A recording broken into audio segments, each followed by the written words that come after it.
Assalamualaikum warahmatullahi wabarakatuh. Waalaikumsalam. Bismillahirrahmanirrahim. Alhamdulillahirrahmanirrahim. Wassalatu wassalamu ala sayyidil anbiya'i wal mursalin sayyidina wa maulana Muhammadin wa ala alihi washabbihi ajma'in.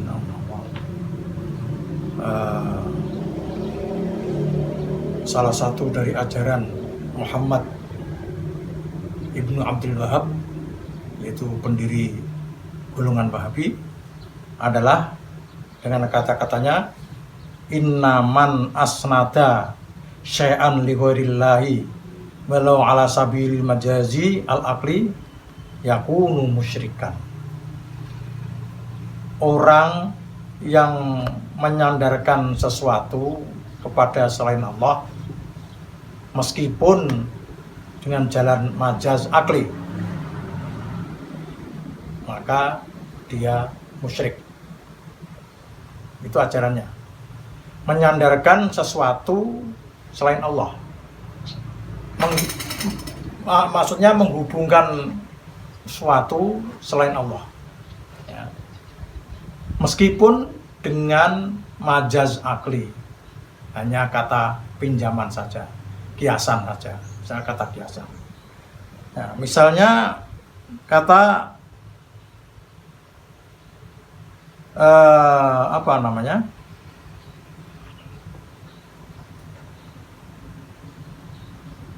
obat ini memanfaatkan diriku, atau fulan seorang wali itu menolong aku, atau makanan ini membuat aku kenyang. Ya. Maka itu syirik, perbuatan musyrik, perkataan yang musyrik. Ya. Padahal kalau itu majaz akli, itu tidak membahayakan. Majaz akli itu hanya pinjaman saja, hakikatnya semua Allah. Ya. Yang taksir itu adalah Allah, bukan makanan, bukan obat. Ya. Itu tidak membahayakan. Ya. Di situ dikatakan illa idza taqaddat ta'siro. Ya. Kecuali dia itu memang berhenti di situ saja, di dalam benda-benda itu yang memanfaatkan, ya.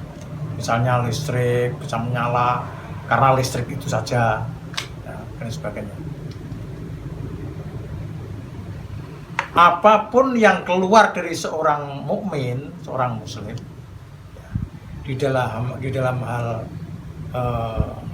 yang semacam itu, isnadan syai', isnadu syai' ila ghairillahi, ya, itu sudah disebut majaz akli semua. Ya. Sudah disebut hanya pinjaman saja, kata-kata kiasan saja. Karena orang muslim sudah didasari dengan syahadat asyhadu an la ilaha illallah wa asyhadu anna muhammadar rasulullah. Ya. Ketika dia asyhadu an la ilaha illallah, itulah dia mengakui bahwa seluruhnya itu ciptaan Allah, itu sudah cukup. Apapun yang dikatakan, misalnya, oh ini mobil inilah yang menjadikan aku sampai ke Jakarta, ya, itu adalah semua majaz akli. Lain dengan seorang muslim, ya, itu hakikatnya ya pada benda itu saja. Misalnya obat, ya, oh ini corona, ya, nah, tidak ada yang menyebabkan bisa menghilangkan corona itu COVID-19, ya, tidak ada. Nah itu kalau orang mukmin hanya majazi saja. Tapi kalau orang non mukmin berarti hakiki. Ya. Hakiki itu ya memang begitu pemikirannya, tidak nyambung dengan yang di belakang lagi. Ya. Yaitu semua itu pada Allah SWT. Nah, itu semua adalah sebagai bukti fala sabila ila takfiri ahadin bisyai'in min dzalika. Tidak ada satu pun jalan untuk mengkafirkan seseorang ya, dengan perkataan-perkataan yang majazi itu.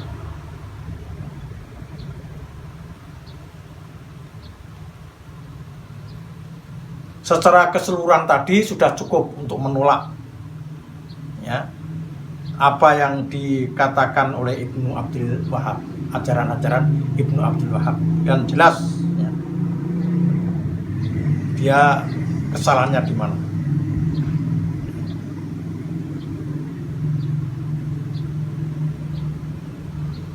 Ada yang ditulis oleh Sayyid Ahmad bin Zaini Dahlan, yaitu mengenai risalah yang diringkas yang berkaitan dengan penolakan terhadap ajaran kaum Wahabi tersebut. Nah sekarang baik kita cerita lagi mengenai sepak terjang dari Muhammad bin Abdul Wahab yang dijelaskan di dalam kitab Fitnatul Wahabiyah yang ditulis oleh Sayyid Ahmad bin Zaini Dahlan. Walamma qama Banu Abdul Wahabi wa man a'anahu bi ta'matihim al-khabithati allati kaffaru bisababil muslimina malaku qabaila syirki qabaila syarki qabilatan ba'da qabilah. Ketika Muhammad bin Abdul Wahab dan para pendukungnya ya, terus melakukan dakwahnya itu, dakwah yang sesat itu ya, karena mereka mengkafirkan orang-orang muslim dengan ajaran-ajarannya, ajaran-ajaran mereka menguasai kabilah demi kabilah. Dari kabilah timur dulu, yaitu daerah Najd ya. Kemudian dia didukung oleh Raja Muhammad bin Saud ya. Nah, kemudian dia menaklukkan satu suku ke suku yang lain, sehingga meluaslah kerajaannya, sehingga mereka dapat menguasai Yaman dan Haramain, serta menguasai kabilah-kabilah di Hijaz, yaitu di Haramain, sekitar Haramain tersebut. Bahkan kekuasaannya mendekati Syam yang sekarang menjadi daerah Suriah tersebut. Sehingga sampai Muzairib. Nah, ada suatu riwayat yang terkenal ya, yang diuraikan oleh Sayyid Ahmad Zaini Dahlan ya. Ketika pertama kali mereka hendak mempengaruhi masyarakat di Hijaz, yaitu di Mekah Madinah, mereka pernah mengutus sekumpulan ulama Wahabi. Ulama Wahabi ini mungkin dianggap bisa merubah akidah ulama Haramain ya, bisa merusak akidah ulama Haramain. Lalu mereka datang dan mereka dapat memasukkan syubhat ya, di dalam akidah ulama Haramain. Itu mungkin berkeyakinan seperti itu ya. Lalu mereka sampailah ke Haramain dan mereka mulai berdebat dengan ulama Haramain tentang menguraikan tentang akidah mereka ya, aqaid mereka dan apa yang mereka kuasai. Nah, setelah ulama Haramain mendengarkan penuturan mereka, mereka kemudian bereaksi. Reaksinya apa? Mereka kemudian menyampaikan hujah-hujah dan bukti-bukti, argumentasi kepada para ulama Wahabi tersebut. Ya. Tetapi ulama Wahabi tidak bisa menjawab terhadap hujah-hujah ulama Haramain. Ya.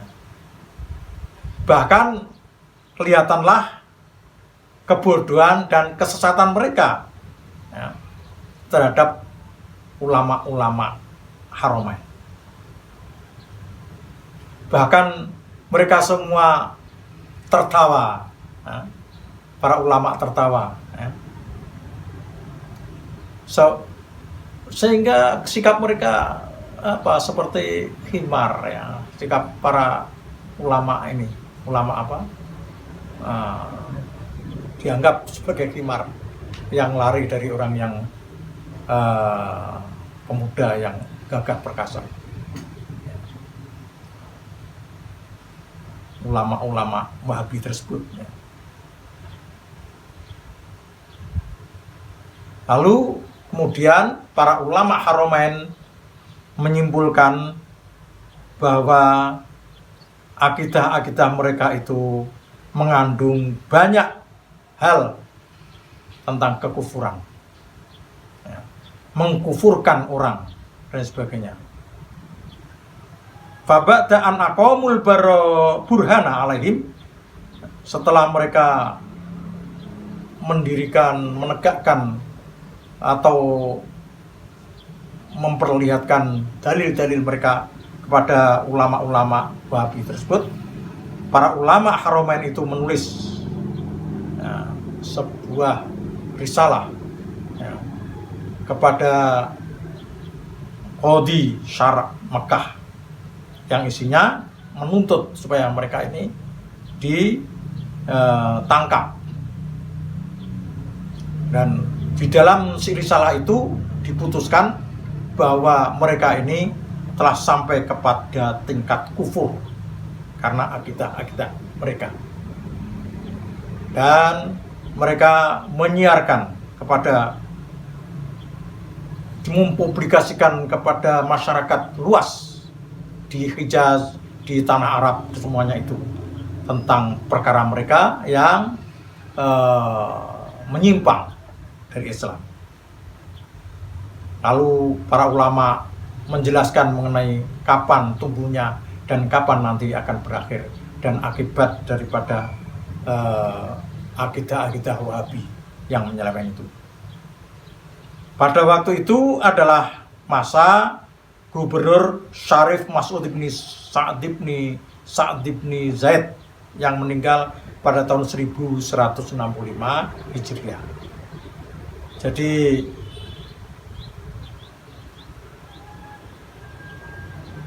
sebetulnya saat itu Wahabi itu sudah dihukumi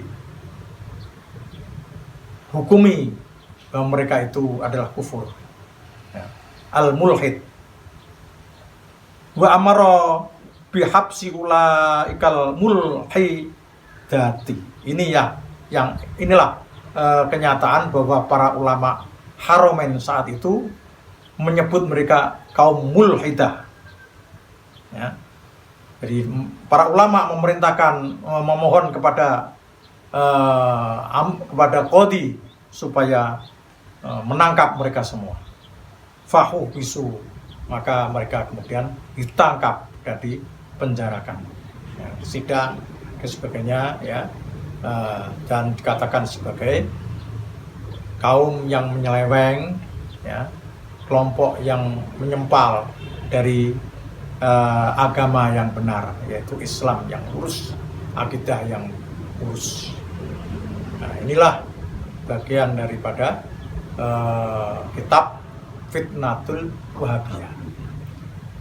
Saudara-saudara sekalian, maka berkewajibanlah kita untuk mempublikasikan penyelewengan mereka. Nah, kalau melihat dari apa yang ditulis oleh Sayyid Z. Ahmad bin Zaini Dahlami, bahwa para ulama ahli sunnah wal jamaah itu sudah menentukan bahwa mereka itu sampai kepada al-mulhidin. Al-mulhidin. Mulhidin itu terjemahannya ya bisa kafir, bisa kelompok yang memperburuk agama Islam, dan seterusnya. Baik, demikian. Moga-moga kita sekalian tetap di jalan yang diridhoi oleh Allah Subhanahu wa taala. Billahi wallahu muwaffiq ila aqwamit thoriq. Wassalamualaikum warahmatullahi wabarakatuh. Waalaikumsalam.